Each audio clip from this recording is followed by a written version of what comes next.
All of our meetings are that are recorded are uploaded to YouTube. You can find our YouTube channel on the Wooten High School College and Career website. You can just Google that, or you can get there from the Wooten High School homepage. And so hopefully if you know people who miss this recording or any of our other recordings, they can check it out there.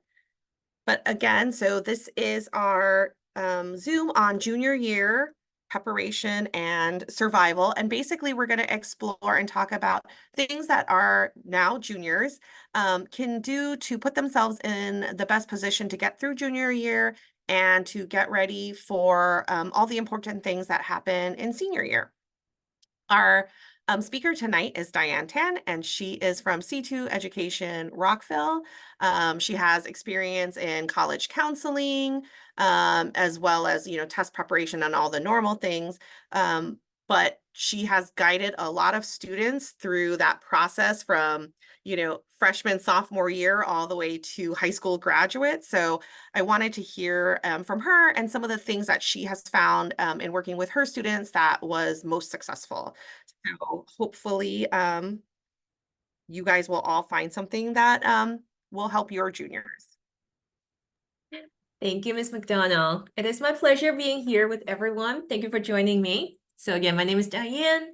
I am the Center Director and the College Counselor at C2 Education Rockville. I've been working closely with the Wooten community. So there are rumors around saying that junior year is the toughest year and whether I'm going to survive. What if those rumors are true? Don't worry. Tonight we are going to talk about some tricks and skills and hopefully to help you get through this junior year. So let's get started. We're going to talk about a few topics today. Why junior year is so important. What are the important things to plan out? How do I make a plan? And what are your survival kit, aka study skill? So junior year is the most important year out of the 4 year in high school. And why is that? Now, this is the 1 year that is important for college admission. This is also the last full year before we apply for college. Many students have a misconception thinking that they still have a chance in senior year, and if they don't do well in junior year, they have enough time to make it up. Well, unfortunately, that is not true.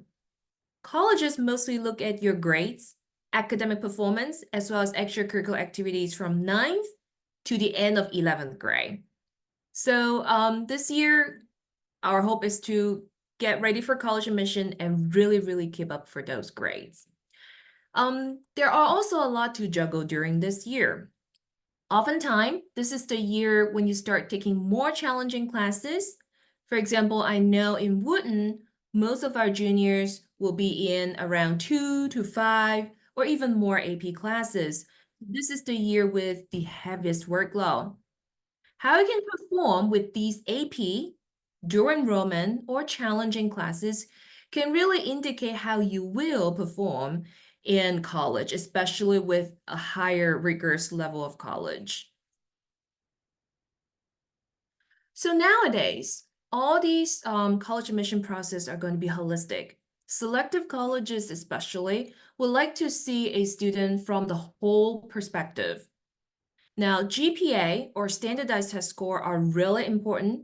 However, a student's interest, passion, social talents, any special talents such as sports, music, art, and also the personalities are very, very important. So here we're going to see a list of top college admission factors. Like I said, some of these are numbers, quantitative, such as your GPA, your testing score. Well, some of these are not so much quantitative. They could be your application essays. They could be your extracurricular activities on your application and on your resume. And don't forget, not only you could do these activities in Wooten, in school, but also you can do it outside. How you demonstrate your interests and passions, and that is especially related to your major and your career interest. And we are also going to talk a little bit about asking for that letter of recommendations. So we are going to expand some of these. The top factor in any college admission, of course, is your school performance, right? After all, they are taking a student, and a student's first and the most priority goal is to study well. So school performance have several perspectives. We need to strike a balance between getting A's, but also choosing a challenging enough curriculum. Therefore, your score, your GPA, your semester grades in those college level courses, such as your AP, your enrollment, early college classes, will be considered even more than your regular classes. They also look at your overall high school GPA. In our MCPS system, colleges will not worry too much about your quarter grade. However, they will look at the semester grade. By the end of your junior year, you should have 6 semester grades on your transcript. That is 2 semesters for each year in 9th, 10th, and 11th grade. Now, again, let's take note. Although senior year is still very important, we do not want you to slide. When you do your early application, which is usually around October or November, when you do that, colleges are not going to see your first semester in senior year yet. Okay, so well, they will see the classes that you currently enroll in. They would not see how well you're performing in those senior year classes. If you would like to make up for that GPA part, I would highly recommend you to utilize your junior year. Now, we are going to have a little bit more time to talk about standardized test schedule. Just so you know, there will be multiple testing chances for your juniors throughout the year. The last chance for us to take the SAT or the ACT will be the summer in 2025. All right. So now that we talk about how important our GPA is, I do get this question a lot. Student will ask me, okay, Diane, should I choose an AP class, but there will be risk that I will not get an A? Or should I choose some easy class and then I can keep all A's? My answers to them, it's always, you have to choose the AP class, but also get an A. Unfortunately, that is how college will really evaluate your ability to handle college level classes. Now, the number of AP classes has been soaring. I would say honestly, about 4 or 5 years ago, our wooden students probably take no more than 3 AP in junior year. However, as of last year, one of my students actually took 7 AP, full AP schedule. And it is not really rare to see some of our wooden students taking 5 or 6 AP. However, if a student did choose those challenging enough class, we would really recommend the students to keep up good grades. You have to do well in them. There might be a chance that a student's having difficulty balancing the workload or really having some challenge in specific subject. If that's the case, we will recommend the students to drop down to a more suitable level so that they have the full potential to learn and build up the foundation. Now, just so you know, for MCPS, within the first 2 weeks of the start of the school year, you could still drop out or change up any of your schedule. You would have to talk with your guidance counselor at Wooten. After the first 2 weeks, if you decide to drop out or switch your schedule, you might have a record on your transcript saying that you were enrolled in that class. And if you did, say, not so well in the semester grade, that semester grade could be sticking with you on your transcript. So it is very important for a student to really dive in, get a sense of how they're doing. Hopefully, they would have those challenging classes, but also doing well. If not, adjusting your schedule early on might be wise. Now, because most of our students would have that opportunity to choose 1 or 2 AP in freshman or sophomore year, by the time we enter junior year or even in senior year, we do expect to see an increasing number of AP. So colleges would like to see you pushing yourself academically and having more challenging classes. That is also one way to demonstrate your passion for learning. After all, your number one job as a student is to learn. And I would say to take every class seriously, because I do have some students again asking me this tricky question. Diane, I have some class that really aligns with my interest. I also have some classes that are just easy way out. I don't know, maybe PE or personal finance, those are very easy. Can I just focus on my core class? I want to do well in AP chemistry. I want to do well in AP calculus. Well, yes, you definitely want to do well in those classes that really align with your interest. However, that doesn't mean that you don't have to do well in those elective classes.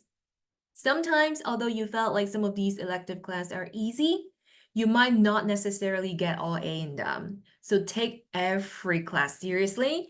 And just so you know, they affect your GPA about the same. Right. Coming next, I did promise you guys that we would talk about some standardized testing. So here are some information. Now, as a junior, very soon, actually in mid-October, I believe it's the third Wednesday in October, so around October 26th, we're going to have this in-school PSAT test. It will be on a school day.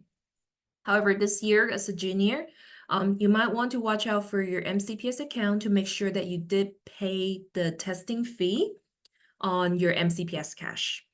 I think this is a great opportunity for all our juniors.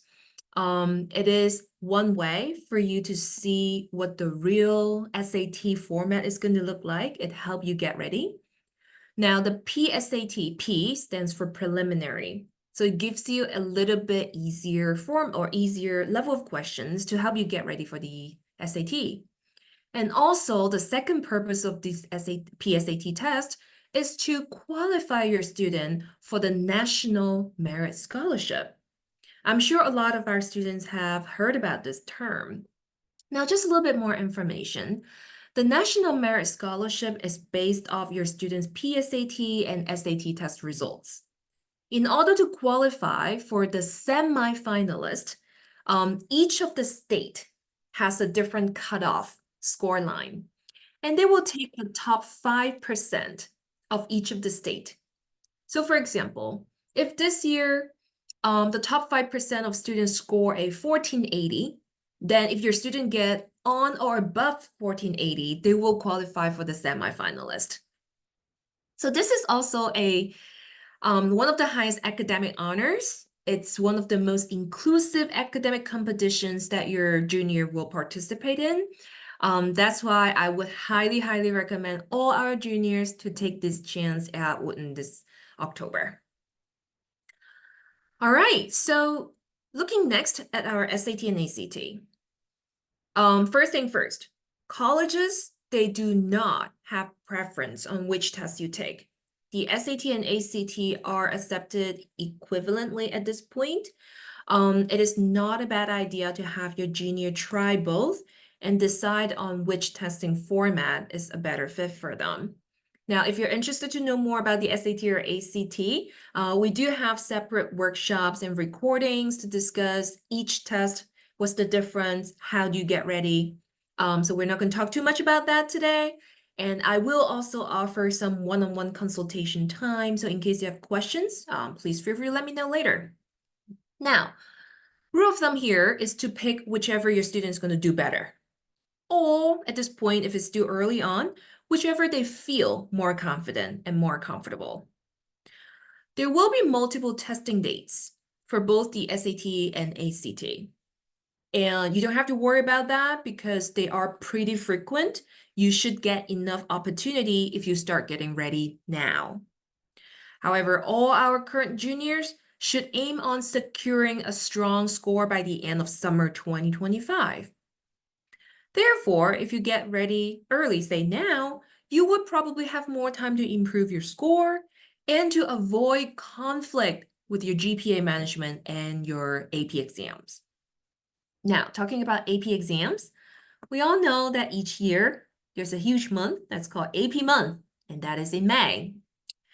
AP exam, if you do well, it is a great way to demonstrate your strength in certain areas. And hopefully, those AP class align with your academic and career interest. Some of the colleges will actually require or recommend some AP subject score. So AP test score maximum is out of 5 points. Usually, if you score a 4 or a 5, that will be good enough. So your goal should be aiming for at least a 4 with those AP exams. We are going to talk a little bit more about the schedule later on. So for now, I want to take some time because most of our students are more familiar with the AP exams. In fact, the AP and the IB are about the same in terms of college application. We call them the college credits. So some of my students have this misunderstanding, right? They will be like, oh, if I take an AP exam, they will probably replace my credit in college, and that's not what I want to do. Well, you do have the option to replace a college credit class. It is not automatic though. First of all, you need to meet several requirements to qualify for the terms to replace your college credit. But also, doing well in these AP exams are not just for the purpose of replacing credits. It actually gives colleges more context into your grades to see whether you are doing well by taking this class. It is one way for them to verify the grades that you receive in school. In some cases, some students might not did the best with their GPA, with their class grades, but they have a pretty strong AP score. That will be one way for the student to make up for that GPA factor. So now moving on to those non-quantitative factors, I want to spend some time to talk about extracurricular activities. Colleges would love to see what the student is passionate about, and they don't just see it by you writing it. They want to see you demonstrating it. They want to see what you've been doing to prove your interest, not just an imaginary interest. So in junior year, and hopefully before the start of junior year, hopefully you have now found something that you're passionate about or something that you did very well in. That might be your strength. If not, don't worry, you still have plenty of time and chances to find out that passion and find out that interest during junior year. Now, during junior year, if you already know what you would like to do, what you're interested in, you should be thinking about how you can make an impact, how you could go more in depth in those activities. And that will be through your contribution to your team, clubs, or just your personal accomplishments. Here we are talking about competitions, awards, and honors. Your goal is hopefully by the end of junior year, you should have at least one titled leadership position. All right. And don't forget the last factor we had on that college admission factor list. It is called the letter of recommendations. Sometimes you might see people using the acronym LOR, letter of recommendations. Okay, so letter of recommendations will work the best when they are able to provide you a recent review of who you are, and also in a classroom, or sometimes could be even beyond that classroom setting. So junior year is really the time you start identifying who you're going to ask. My recommendation is try to ask someone who knows you well, someone who has been working with you consistently for a longer time, and someone who knows you more recently. Therefore, I usually don't recommend you to ask for a letter from your ninth grade teacher, and maybe after ninth grade, that teacher has not worked with you at all. So junior year is probably the best time when you start to build up that relationship with your teacher and start to identify who might be the best candidate for a recommendation letter. Also, by the end of this junior year, it is time to ask. I know that at Wooten, most of our teachers will have a certain quota They will say, oh, maybe this year I'm only going to write 30 letters or 40 letters. And usually by the end of junior year, they will ask you to fill out some information questionnaire just to facilitate them with writing, with giving some examples.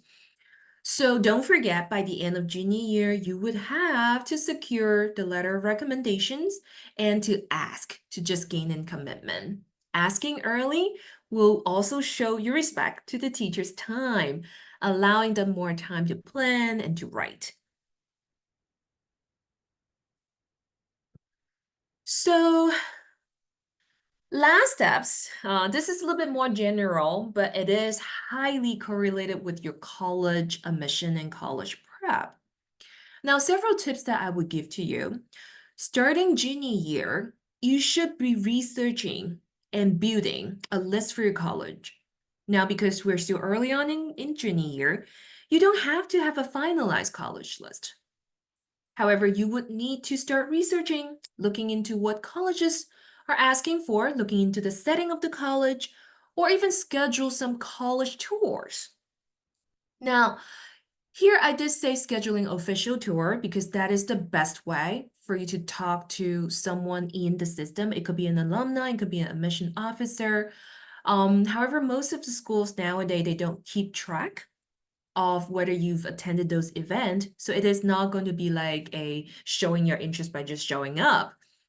You will be gathering important information though. And so if you've been keeping note, if you've been keeping contact with these admission officers, it helps you later on with your college essays. You will be able to use these valuable insider information to show your understanding about these schools. And again, later on in the year, we would have different workshops to guide you through that college essays writing process. So at this point, all you need to do is just to gather important information. Starting this year, the Common App has made a very important change. And this change is to facilitate our freshmen, sophomore, and junior to start creating their Common App early on. Therefore, I would recommend all our juniors to start creating a Common App account. It is not too early. And again, Common App has actually changed their feature to encourage our juniors to start planning out early. You will be able to add colleges to your account and see their requirements, see how many letters of recommendations they ask for, how many supplemental essays they ask for. So exploring Common App is also a good way to help your student understand what they need to get ready for during this year. Well, college essay is definitely a very, very important part in your applications now. So no matter what, your writing skill will need to be one of your priority. If you are interested, I would encourage you to take a look at this year's Common App essay prompts or supplemental essay prompts. You don't have to start writing the official prompts, the drafts yet, but I don't think it's a bad idea to start practicing or just drafting some of your college essays. So now we've talked a lot about what's important, and that's a lot on your plate, I understand. What if we put them all in a plan? Here's a timeline, and for students who's been working with me, you guys know I love timelines. You should have one of these versions, but more customized for yourself. For most of my students, we have a role to put sports season. For example, when is your busiest practice day? When is the month when you have most tournaments? For some of our students, it could be theater. When is your show? When is your play? For some of students, it could be music or anything that you commit a lot of time on.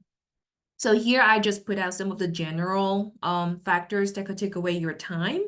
And again, anything that you feel like could consume a lot of your time, you should create a separate role so that you have a visualized plan month by month, or maybe even week by week.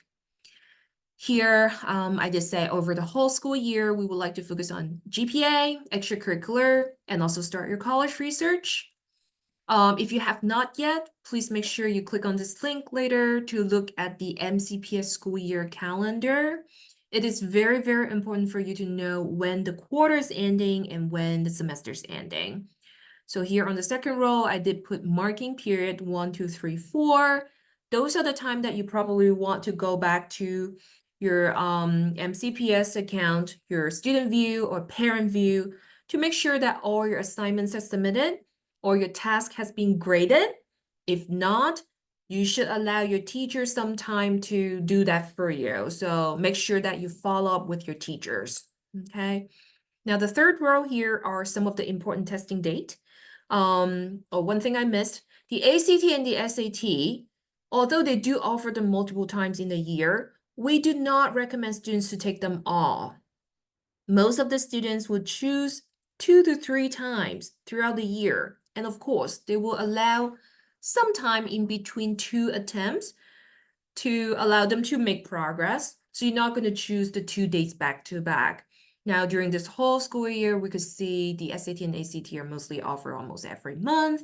So it is a really good plan if you could sit down with your student, have a family discussion, and see when are the real SAT or ACT you're aiming for. Okay. Again, you should make this more customized. And now we are going to talk about how we could achieve those goals. I know there's a lot to think about, and without the appropriate tools, you might feel a little overwhelmed already. So next several slides, I'm going to give you some little tricks and tips, hopefully to help you study smartly, not just hardly. First tips I'm going to give is to have clear goals, aka what you want to accomplish. It is very important to set up explicit goal. And here I set each semester because that way you will be able to measure your goals. A goal could be concrete, such as get an A in math or raise my SAT score by 150 points. Or it could be less concrete. It could be more qualitative, such as become more confident in analytical writing, or find a genre of fiction that I really enjoy, or find out what I want to major in. It is also necessary to balance the reality and our ambition. So try to make your goal attainable and make sure that your goals are progressive. For example, if one semester you reach your goal of getting an A in math, it doesn't mean the second semester you can just cross it off your list. Make sure that you're having consistent progress with that goal. There is actually an acronym for when setting up goals, and it's called setting up SMART goals. SMART means S for specific goals. What do you want to achieve? Is it explicit enough? Are you writing it down? And means measurable. How can you track your progress? Is it by points, by your letter grades, by the time you spend, how many minutes per week? How do you measure it? A means attainable. Is this a realistic goal? When you look at your schedule, when you look at all these time conflict, is this still doable? And after you achieve it, do you have a reward? Did you have a system of reward to keep yourself motivated? R means relevant. Is this goal one of our priorities? If you forget those priorities, please make sure you go back and look at that list of college admission factors. Is this really aligning with my priorities? And time-bound. And this will be related back to our slide where you have that planner to show yourself at each month, each week, what is my priority? So give yourself deadlines to achieve those goals. Now, a smart student will have these SMART goals and work smartly. Looking at next, my second advice is to stay organized. Well, I know this is really cliche, but I'm going to show you guys some doable steps and maybe some helpful tools. Staying organized. First up, I would highly, highly recommend you to use a planner. Now, for myself, I use everything on Microsoft Suite. So I have a calendar on my Outlook to plan out each hour, what am I doing? I actually have an appointment today for this workshop. Some of my students prefer to use the paper calendar. They have this pretty calendar book. Some of the students prefer to use it on their phone app or on their Google Calendar. It doesn't matter what kind of planner you use, as long as you really use them. Okay, so if you've got a pretty calendar planner, it is not helpful if you just look at it from time to time. It will be helpful if you put down those important dates, concrete dates, and your goals, concrete goals. Okay. I know at the beginning this could be hard, so please try to push yourself for at least 21 days, which is 3 weeks. I'm sure that after 3 weeks of consistently using this planner, it should become one of your habit. It's like building up your muscle memory. Okay. The third tip I have for you is to use your syllabi. Now, I'm not sure if everyone has taken a look on your syllabus on Canvas. If not, just so you know, for parents and students, most of our MCPS teachers would have either a class schedule, a course outline, a syllabus, or a list of assignment and due dates published on their Canvas. So when you go into your MCPS student view, you should be able to get that link, and there will be course setup for each of the subject you're taking. All right. So make sure that you look out for those at the very beginning of the school year, which is next week. Hopefully you will figure out if that specific subject has a pattern in terms of the instruction or exam cycle. For example, some of the teachers might have a quiz every 3 days. Some of the teachers might not have that many quizzes, but the unit test is going to take up more points. Well, some of the teachers tends to be a little bit more flexible, so you probably need to play by ear. Try to see if you can figure out the pattern for each teacher in each subject. Once you've looked through those syllabi for every class, try to get a sense of your weekly rhythm. Again, this is where the calendar came in to be helpful. If you have a weekly schedule, let's say every Wednesday, I tend to have a quiz on AP Calculus. Every Friday, I tend to have a vocab quiz for my AP Lang. That will set you up to a good rhythm weekly. And after a while, you just get used to that and you should be able to fit in your time pretty well. When you do this planning, don't forget about your extracurricular activities. For example, do you have a club meet every other week? When is that? Which day of the week is that? And how long does it take? Do you have sport practice? And what are the times? Do you tend to have game on the weekend? And what day is that? How much time you're going to take? All right. So again, don't forget to put all of these into your planner. Next, we're going to talk a little bit more about study plans. You can see that those plans could be divided into short, medium, and long term. In your short-term plan, which is daily, you probably need to plan out for your homework, study for your upcoming quiz and exam, and also watch out for any projects or assignments that are not due immediately, but could be a long-term project. Also watch out for that standardized test prep day, especially if you already have that conversation we talk about to set up specific target test day. Make sure that you are allocating time on that test prep daily, okay, daily. In terms of our medium plan, which is usually weekly or monthly, you probably need to mix in some review of the previous chapters. I know MCPS, or if you go to public school, we don't usually do midterms or finals, but we do have the unit test. And if you're in an AP exam, that exam in May is technically like a final. It's going to test you on all the topics you've learned throughout this year. So with our medium-term plan, I would highly recommend us to mix in some reviewing on the previous subjects. If you have a future testing day, say now it's February and I have an AP exam in May, I will also recommend you to start getting ready for those long-term tests. Some of our students might be handling the current subjects pretty well. If that's the case, you might want to spend some time to preview some of the future chapters or just try to get ahead on some of the topics. And for the long term, you probably want to think about some milestones. And like I said, I think for junior year, one of the most important goal is for college applications, right? Think about it. If you're going to be busy next summer, there might be other things that you could take care of early on.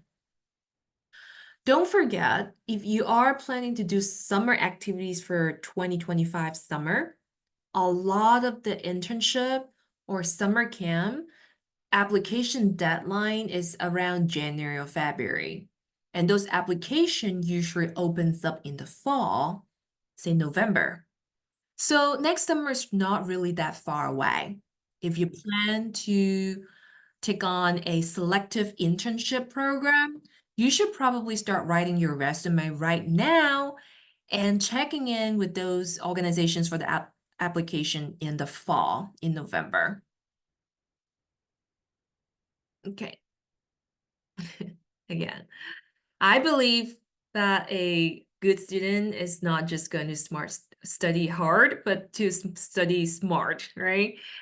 So, next we're going to talk about a little bit more understanding about studying. Well, what is studying? Of course, when we're studying, we must have a goal. And we all know that self-motivation or self-monitoring is the key. I know that a lot of our juniors would have either more difficult subjects or tighter schedule because of all these extracurricular activities. I think to start with, because next week we're going to go into a new rhythm, one of the most important thing is to just build a good habit, right? A good habit is formed when you're doing something repeatedly. And then maybe after a month or two, you don't have to worry too much about doing things on purpose, but rather just perform it like a habit. So when we said let's study smarter, what is smarter studying like? So for an average study session, um, maybe our students are studying when there's an upcoming test or quiz, right? I would say it's usually better if you have a study session or like a specific chunk of time to study, and then take a break, take some entertainment, and then come back. So here I did have a little bit of advice, but that might work differently for each individual. So you could definitely feel free to tweak it.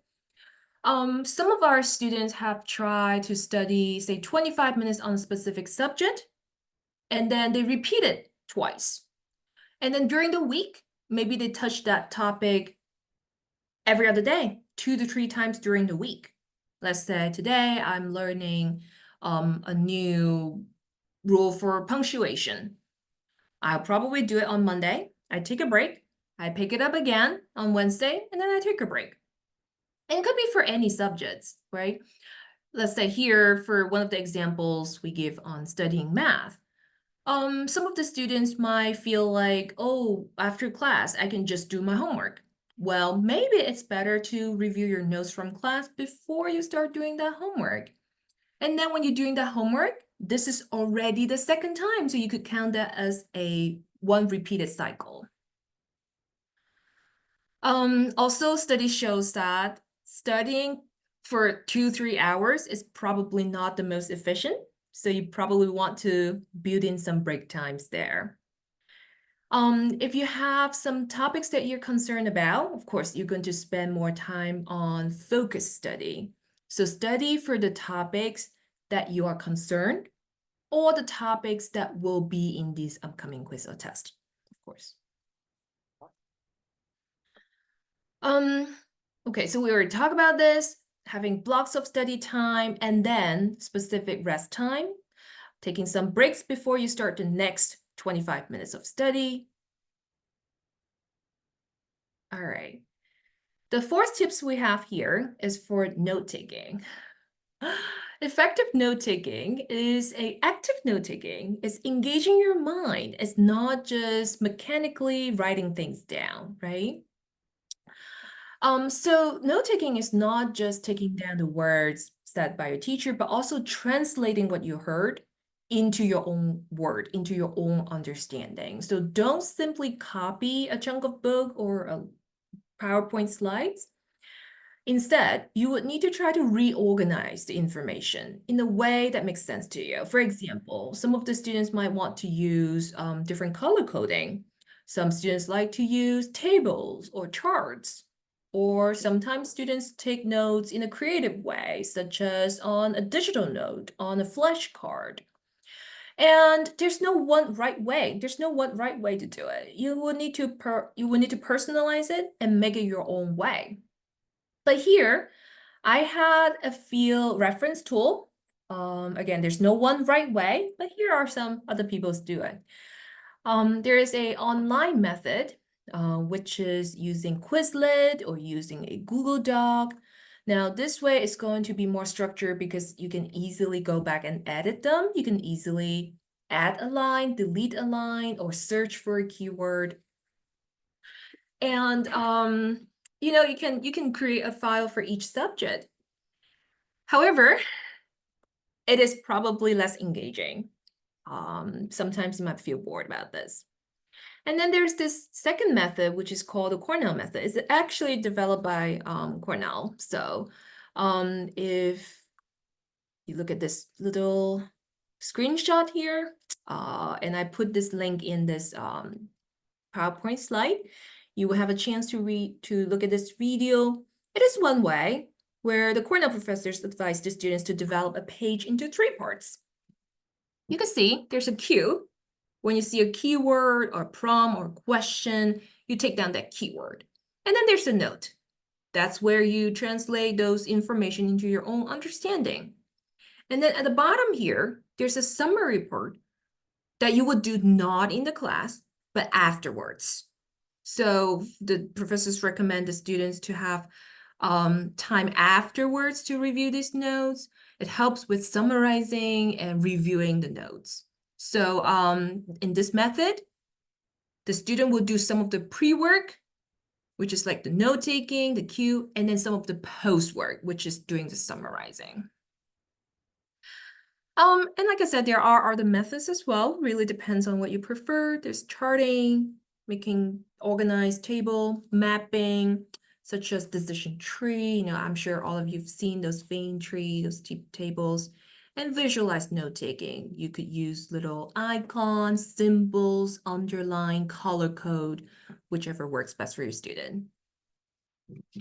Oh, and here we go. What about highlighting? Well, we don't really recommend you to read through a textbook chapter and just highlight it. Again, studies actually show that highlighting is just a passive approach of studying. It doesn't require you to read or understand the information. It doesn't require you to rewrite or summarize the information. So instead of highlighting, we actually recommend, well, you could do so by, different coloring and putting out some of the points. We actually encourage students to try to put keywords or try to summarize the note in a more proactive way. And then retrieval practice. We've mentioned this a little bit before. I think all of these comes from habit, right? So in terms of studying, how can I build up that habit? And here are 3 tools that you could use. Quiz yourself. You could make quiz cards, flashcards, or even make your own practice packets. Have someone quiz you, or you could quiz yourself. You could also try to explain it to another student, teach it, or teach it to your friend, teach it to your family, teach it to your parent. Trying to teach is also trying to check if you're really understanding this concept and putting it out in a more clear way, or trying to dissect it into smaller concept. So let's recap. We've talked a lot tonight, I know. In a word, junior year is the most important year in high school. Academic performance, such as your school grades and standardized tests, really matters. So your top priority is to keep up your grades and do well academically. Colleges are trying to predict how you will do when they accept you. So junior year is actually the last year you could demonstrate your academic strength. Then we talk about the importance of having a plan. Hopefully by now you should have, you should be in a good position to start your junior year. And as soon as junior year start, you should have a year-long plan, including the summer after junior year. And then we talk about some study skill. Studying is an active approach. We've talked about tools such as note-taking, staying organized, and repeatedly quiz yourself or practice. So all those tools are useful only if you use them. I really hope that when school starts next week, we would have a good school year. So to wrap up, I would love to offer some one-on-one time in case you have any questions, or if you want to make a more personalized plan for your student. We are at C2 Education at Rockville. We are very close to Wooten, about 5 minutes drive. So with this contact information, this is our number and our email. We will be able to set up a one-on-one appointment with you and your student. So here at C2, we cover most of your academic needs, such as test prep, tutoring, college admission support, and academic planning. All right. So I'm going to hand this back to Ms. McDonald and see if we are taking some questions tonight. Yeah, definitely. If people have questions, if you want to put it in the chat, if that's what you're more comfortable with, you don't have to like write the whole thing out. If there's just like a keyword or a topic that you want us to go more in, or feel free to write something, more in depth. While we're waiting for people to like put things in the chat, just to add on to some of the things that Diane shared with us, I do want to say, when we work with the University of Maryland system, University of Maryland is the school that, at least at Wooten, most students apply to. A good chunk of our students, probably 3/4. When I talk with the admissions rep there, they're very clear that they look at up until the last semester of junior year, and then that's it. They really don't have the ability to take into consideration anything else, mainly because they are dealing with such a huge number of applications. They don't have the manpower to go through and review people's senior year progress while also simultaneously reading all of those essays and going through all of those applications. So the University of Maryland is very, very clear that they can only go up in terms of looking at your GPA, your course selection, all of that up until the end of junior year. So if that is something that you as a student or your child is interested in, that's something to keep in mind about the importance of junior year. In terms of some of the other things, one of the things that we suggest is that, first of all, your counseling team and me, we will talk with the juniors throughout senior year or throughout junior year, especially as you get closer to the end of junior year, getting ready for senior year. So there'll be a little bit maybe in the beginning, but a lot more will happen as we get towards, after winter break, maybe even towards spring break. Obviously not to conflict with AP testing, because we want to make sure that the students have time for that. But we will go more in depth with students, whether it's in their classroom, even eventually one-on-one with their counselor. So in terms of the college stuff and the things that they need to do to prepare for that, don't feel too stressed about it in the sense that you feel like that everything needs to be done right now. We will work on that throughout the school year, including when we're talking about the essays. Towards the end of the school year, the English teachers will switch from the regular curriculum to working on the college essays. Those often come out more towards the end of the year, or we're certain of what those topics will be towards the end of the school year. So once like especially if the students are in AP Lang, things like that, once that test is over, we will switch to talking about college essays. There is a question about the slide deck. Yes. So I think what I'm gonna do is I probably will put, I'm trying to think what the best way to do. Maybe put when I post the recording onto YouTube, maybe I can put a link in the description. Maybe that's the easiest way to like, since we didn't have a sign up for this particular Zoom because I wanted all juniors, whether it was from our school or whether from other schools to participate. So I couldn't do like a sign up sheet for this. So maybe I will do it that way. So, and for people who missed it, when I record anything that I host on any of these topics, I post the recording to the Wooten College and Career YouTube channel, and you can access that easily from the Wooten College and Career Center website. You can either just Google those words, or you can go onto the main Wooten website, and then you'll be able to pick it from a link. Letters of recommendation from an internship or an external organization. Yes. So there is a little bit of extra step that will have to happen. So anything that we do internally, we have an internal college application system that MCPS uses called Naviance.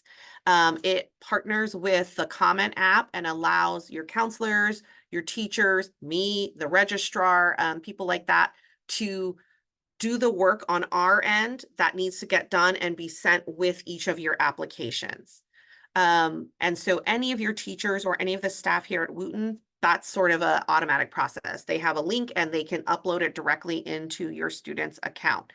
When we're talking about a letter of recommendation from an external organization, it is totally possible, and I think it's a great idea. A couple of ways that we can go about it. The best way to go about it, honestly, and the fastest is for you to give that person who's writing your letter of recommendation a list that they can cut and paste of the email addresses, the generic email address for admissions at each of the colleges that you are applying to. It usually is something like UMD admissions at, whatever, maryland.edu or something like that. It's on all of their websites, very, very easy to find. Give it to them in a list so they can cut and paste it, and they could BCC, blind copy it as an email at once to each of those organizations. You want to really resist getting the copy yourself and sending it out, because the colleges have no way to verify that that is something that is real, and that, because things like that do happen. So that's the easiest way. And that can come from a coach or something as well. So if you have a student that is, in Junior Olympics for swimming or something like that, I think that's a wonderful achievement. And you definitely want colleges to know about that. So, by all means, have that added to your, Right. 100% agree. yeah, I think the teachers are going to provide some perspective of yeah. your in-classroom learning. However, we do want different perspectives, right? So your coach, your music teacher, your supervisor from an internship, your mentor. I think that would be good supplement.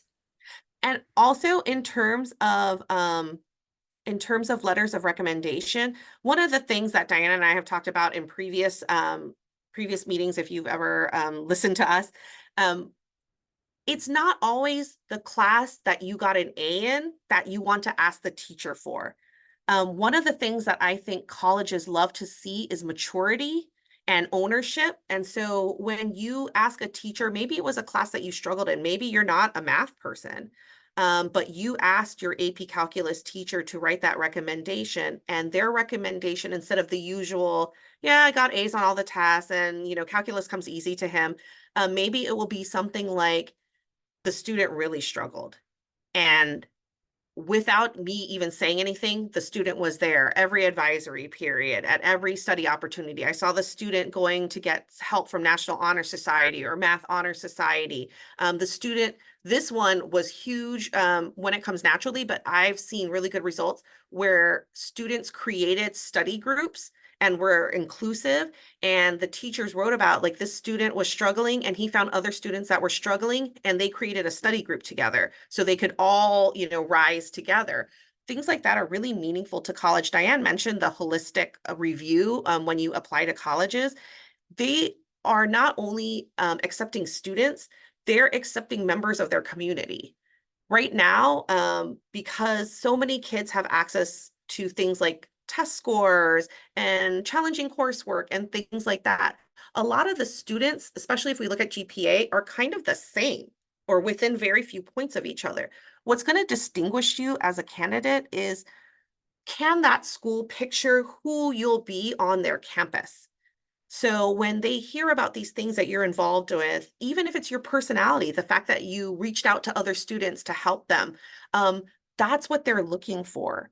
They're looking for people who will bring fun. They're looking for people who will bring kindness. They're looking for people who will bring something unique and unusual. There's room for all kinds of people, but they need to know that what your unique thing will be.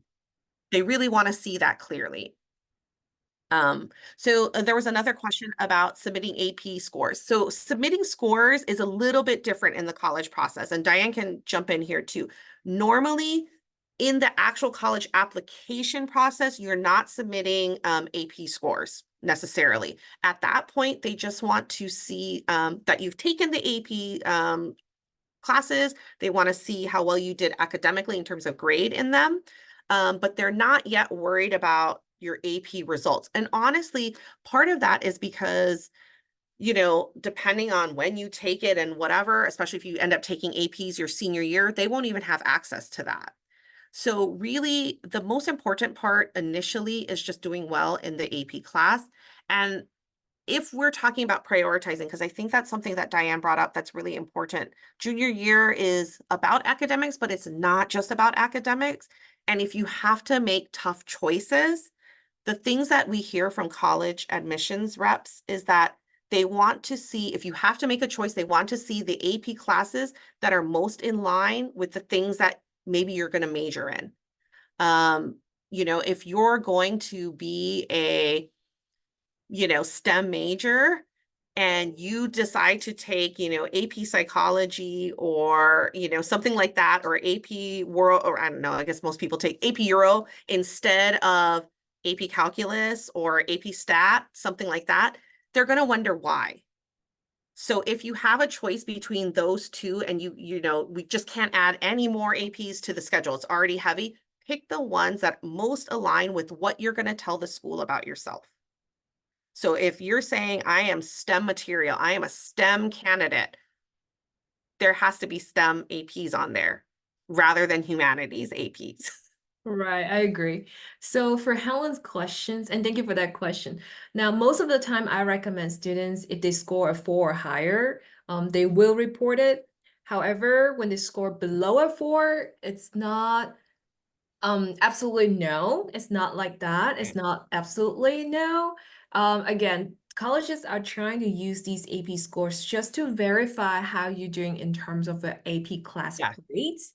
So if you feel like, for example, my student got a 3 in the AP, but let's say that student actually score C or even D in the class, that 3 might be helpful to show that the student is trying the best, right? So maybe we will, in that case, submit that 3. So basically, when you're submitting the AP score, you only want it to help you, not to say something different from your GPA, from your class grade. And in the state of Maryland, this is a state of Maryland law. Any school that's affiliated with the University of Maryland system. So not just University of Maryland, it could be Towson, it could be UMES, it could be any of those schools. They are supposed to give all students something for any test score 3 and above, I believe. I don't know about 2, but definitely 3 and above.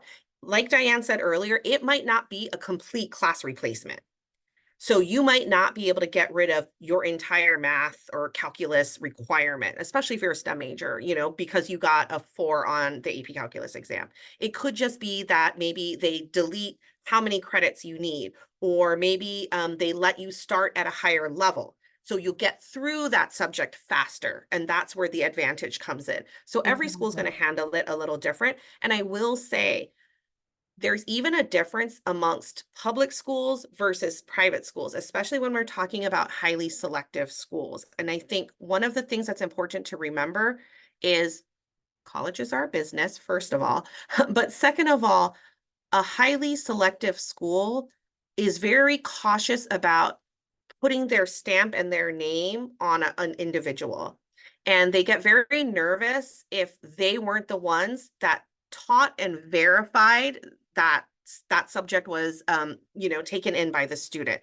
So don't feel offended even if you get a 4 or something and University of Chicago is like, we're not going to give you anything for that.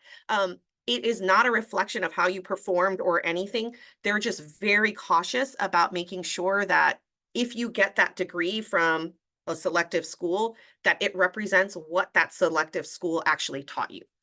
So that's probably one of the big differences I see between like a public university and a private or highly selective university. True.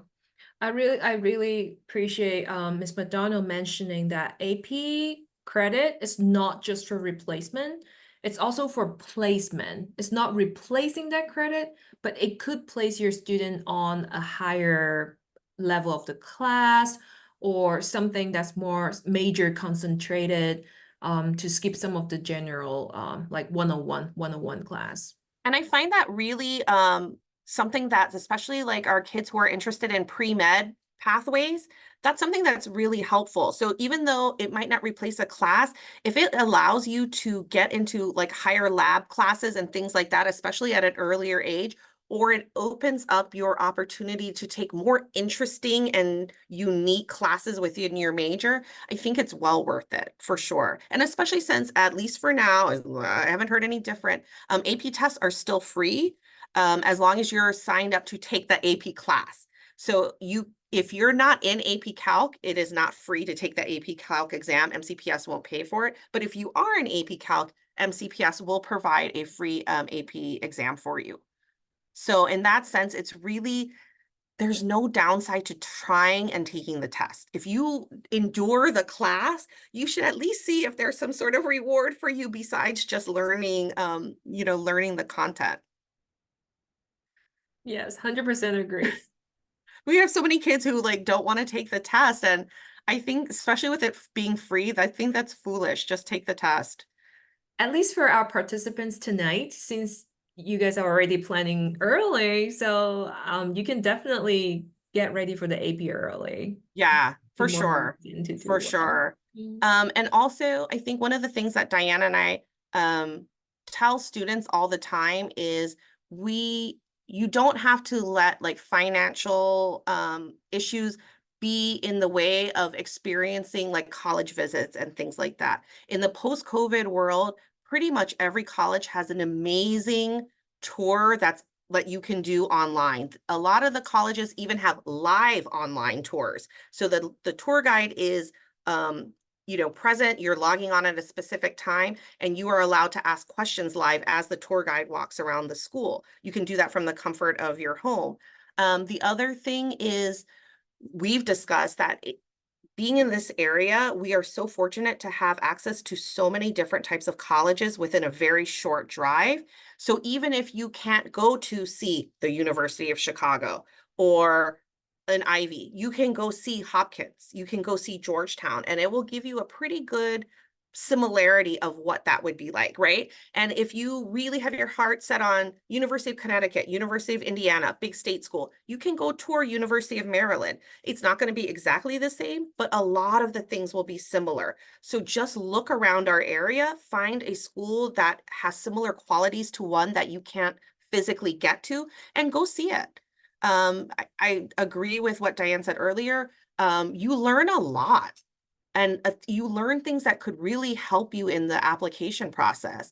We hear from college admissions reps all the time that some of our successful students referenced meeting specific professors or being excited about specific classes or opportunities that they heard about while they were on their tour or participating in an online like tour. Diane's right. Most schools no longer have the ability to track demonstrated interest, but that's not true for all schools. So especially for certain highly selective schools or very interesting niche schools, they do track things like that. They do want to see, they don't want to hold it against you financially if you can't get to their school. So they will offer a lot of online opportunities for your student. Has to be the student. It can't be like the parent, but for your student to sit in on different things. So take advantage of those things for sure. Anything else? You can ask about anything. I'm in the same boat as you guys. I have a junior. So I'm listening to this as both somebody who is hosting it as well as a parent who's going to go through it. So feel free to ask questions. We might all benefit. Nothing? I'm surprised. Normally we have a lot of questions. The other thing that I want to mention is it's too late to take the August SAT. That's happening this weekend, but it's not too late to sign up for October. So if you wanted to get a baseline SAT in, you might want to do that pretty soon. And also, I agree with Diane. Studies have shown that there can be sort of a decline in performance after a certain number of attempts. So we really don't encourage students to take every single SAT and ACT just because, like Diane said, you really have to give your brain enough time to absorb what you did and to look into ways that you can improve. There's nothing to be gained necessarily by just taking it, and taking it. Also, for parents who are new to this, who have not gone through this before, SAT now is digital, and there have been some changes. We'll probably do an SAT thing later this year. Okay, Yeah. we'll do an SAT We'll thing do and the get workshop that. later. Mhm. But yeah, so that's brand new. So that's something that's different than if you had an older student who went through this already. Your junior is going to have a little bit of a different experience. Oh, there's a question about what will Wooten do junior year for students. So I'm guessing in terms of college preparation, if I'm wrong, you can correct me. So I mentioned before, we do talk to the students throughout junior year about different topics. We will continue to offer things like this throughout the year, online Zooms for parents and students. And as we get closer to the end of the school year, the students will start having more interactions with me and with their high school counselor. We will go into their classes to talk to them as a group. We will then pull them into small groups to discuss a little bit more one-on-one details. And then eventually they will have the opportunity to sit down with their counselor and sort of go over what they would like their counselor to know in terms of writing a letter of recommendation, or to if they need help or advice on their college list. Like, does this look like a list of colleges that would work for me? Things like that. That will happen at the end of the year. And as I mentioned, the English teachers will also work on college essays towards the end of the year, late May into June. So they'll have about a month to work on that. And then you guys were too young to take advantage of this, but for our rising seniors, we offered an entire summer's worth of programming to cover every aspect of your post-high school life.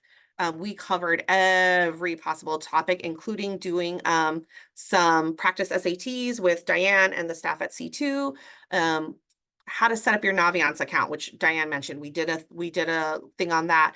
Student athletes, we did programming on that. students who are interested in the arts and music, things where you require an audition or a portfolio, we did programming on that. So we will do that again next year for our students. And all of it was on, pretty much all of it was online, and most of it was recorded. If you go on the Wooten College and Career website, under the button for my YouTube channel, there is a button for another YouTube channel. Technically, it belongs to Bethesda Chevy Chase High School, but really it was recording everything we did this summer. So you will have access, just if you want to see it for your own, to get ahead, you can look at what we discussed this summer. Again, every single topic of post-high school life was discussed. Anything else? Nothing? I'm obviously in the school. Your students can always stop by and see me, especially now that school's almost back in session. Very excited to see them. And also, ooh, this is a huge one. I don't know why I didn't think of this. We are very lucky at Wooten. We send a great percentage of our graduating classes every year to colleges. And so colleges are very eager to come and see us. So we have already some days in the fall, 4 different colleges are coming. All of that will be on your student's Naviance account. It should be on their main page when they log into their Naviance account, what schools are coming and what days and time. Once the school year starts, I'll send out information about exactly how they sign up and things like that. But check it out. There is a very impressive list of schools coming. I'm very excited. And then also October 1st, which is a Tuesday, we're going to continue the Wooten College and Career Fair. I haven't even advertised it yet. I think I started advertising it on Friday. But even before that, almost all the tables were filled. Colleges found out somehow, and they're almost all filled. And it runs, I mean, every type of school from, Penn Tech, Pennsylvania School of Technology, if you have a real, tech student, to very highly selective schools are coming. So, and I'm really excited. Purdue's coming. Purdue is one of our most popular schools recently. We send a lot of STEM majors to Purdue, and they're coming in person to meet with people at our college fair. So if you are one of those students, I think this is a wonderful opportunity to meet with somebody from Purdue, because literally that school is so popular with our students. People want to go to the Midwest. I don't know. One of the best engineering, It really is. It really is. aviation, So aerospace. yeah, especially for aerospace. So they're coming.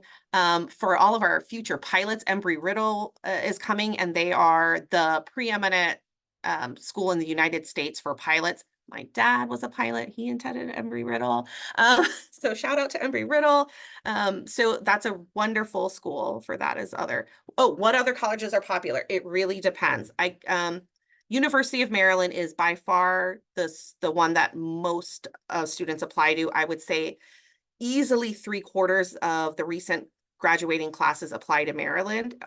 Why not? Usually our students will also apply heavily to either Towson or UMBC. Both great schools, both slightly different. I kind of like to think of, while they're both good at everything, I like to think of UMBC as a little bit more for the STEM, and then Towson really a little bit better on the humanities and the arts. After that, Pitt, Penn State, those are probably maybe Delaware now, and then Purdue, things like that. In terms of private schools, that's hard. Probably our most popular Ivy, trying to think, probably Penn is our most popular Ivy, probably. The University of California system, specifically UCLA, Berkeley, and now Irvine and San Diego are getting more and more popular as well. So for my West Coast adventurers, what percent gets accepted into UMD? I'm really lucky and proud to say that Wooten did better this past year in terms of acceptance to UMD than a lot of our other MCPS schools.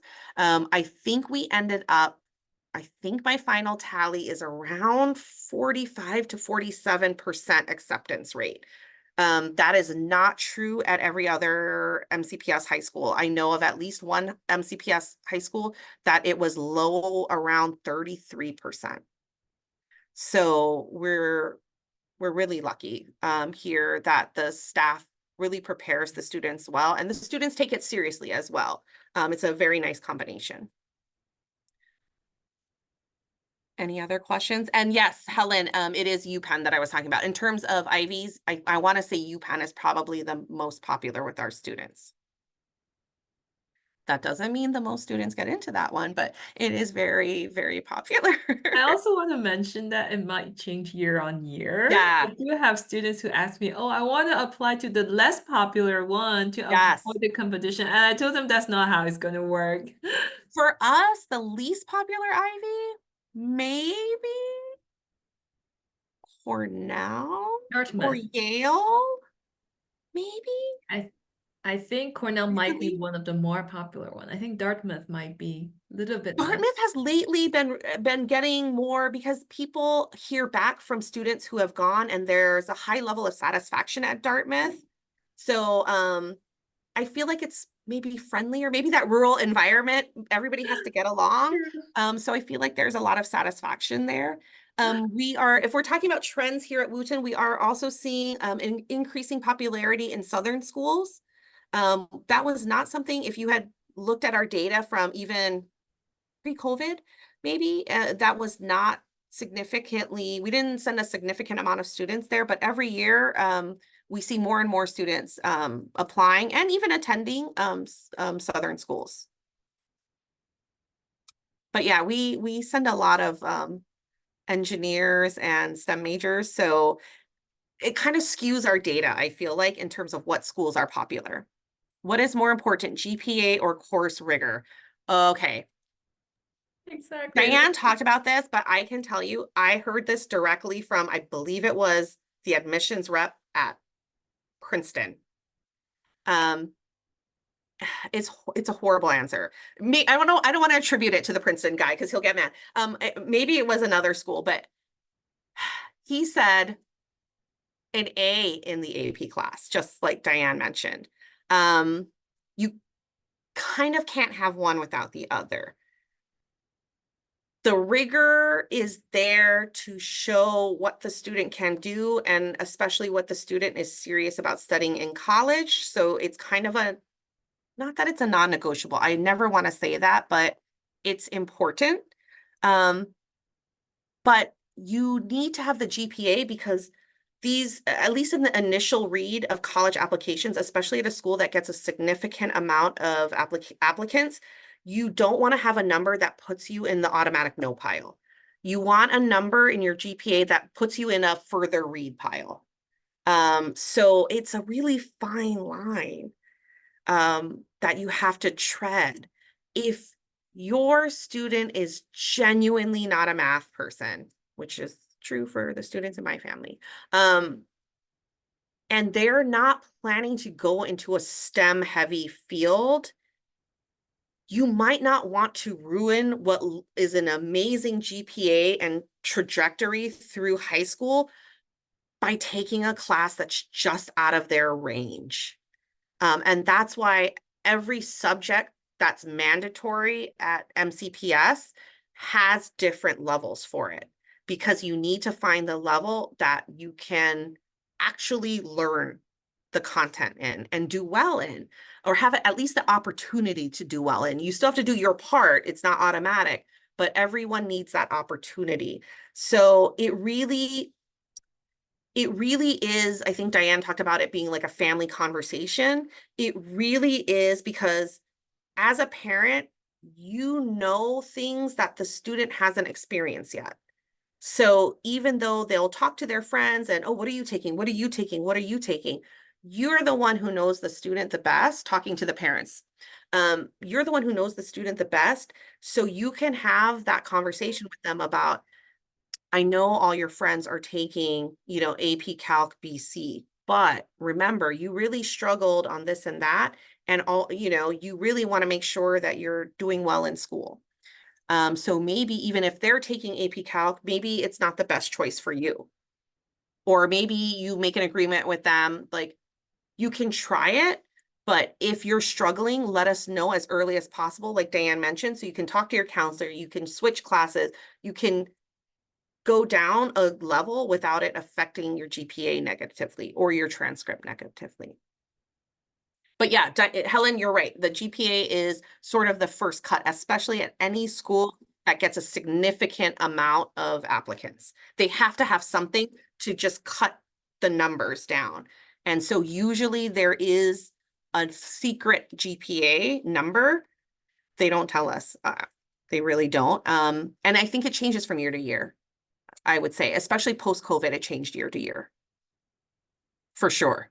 Coming back from COVID, it was a way different number than what we're seeing now. Somebody asked, I think at one of our last things, what the average GPA was for our students who got into Maryland. It was high. I'm not going to lie to you guys. It was on the high side. That being said, it was very major dependent. So for our computer science majors, honestly, I saw kids with 4.7 and 8s not make it into the major. Whereas that GPA would have been perfectly fine for a non-limited enrollment program major at Maryland. It's really difficult because with our AOIT program, if we're talking about computer science kids or STEM kids in particular, we just create and attract so many students who are good at those classes that it becomes very difficult to differentiate between the students.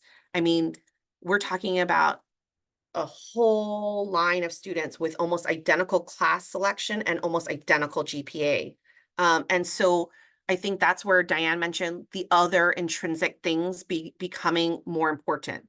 If they only have a spot for one computer science major left from Wooten, let's say, and everybody took the same classes and everybody has a 4.8, what about you in particular is going to let them say, that's the one we need to have on our campus? And that's when we're looking at the other things. That's when things like your sports, your commitment to the arts, how you contributed to the community, whether it's the Wooten community or your religious community or your larger community. How is that something that you positively affect? One of our most successful students recently in terms of like, if you're talking about selective schools, was a beautiful person who really cared about other students and student safety and student wellness and things like that, and did a lot of work both at the community, state, and even national level on those particular topics, because that was the topics that were really dear to that person's heart. That sincerity really came through when that person applied to these competitive schools. And it really worked out well for them. I like to see unique things shine through for our students. I think it's important. I know Helen's like, wow, about the GPA. I know. But it really depends on their major. It really does. If your student is interested in the University of Maryland, please Google University of Maryland Limited Enrollment Programs, or LEP. It will bring you to the University of Maryland website that explains which majors are the most difficult and why. And sometimes I think it even gives you a little bit more insight into the process that you go through. There are some limited enrollment programs where you might pass the general University of Maryland, but then get rejected either from the limited enrollment program or another way. So it's for those programs, it's not enough just to pass the general Maryland acceptance. For instance, my daughter applied to Maryland as a music major, and they were very honest with all of the music majors that even if you had straight A's and a perfect SAT score and whatever, the music school could still reject you, and that would reject you from the whole school. So definitely do research on that if that's something that you're interested in.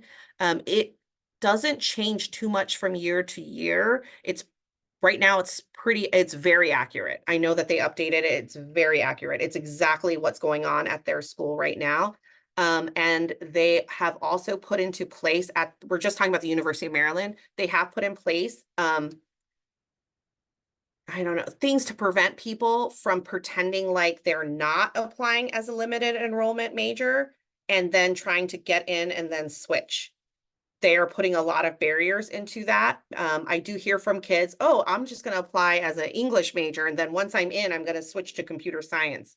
If you don't get in as a computer science major straight from high school, right now, at least, Maryland will not let you switch in at all for any reason.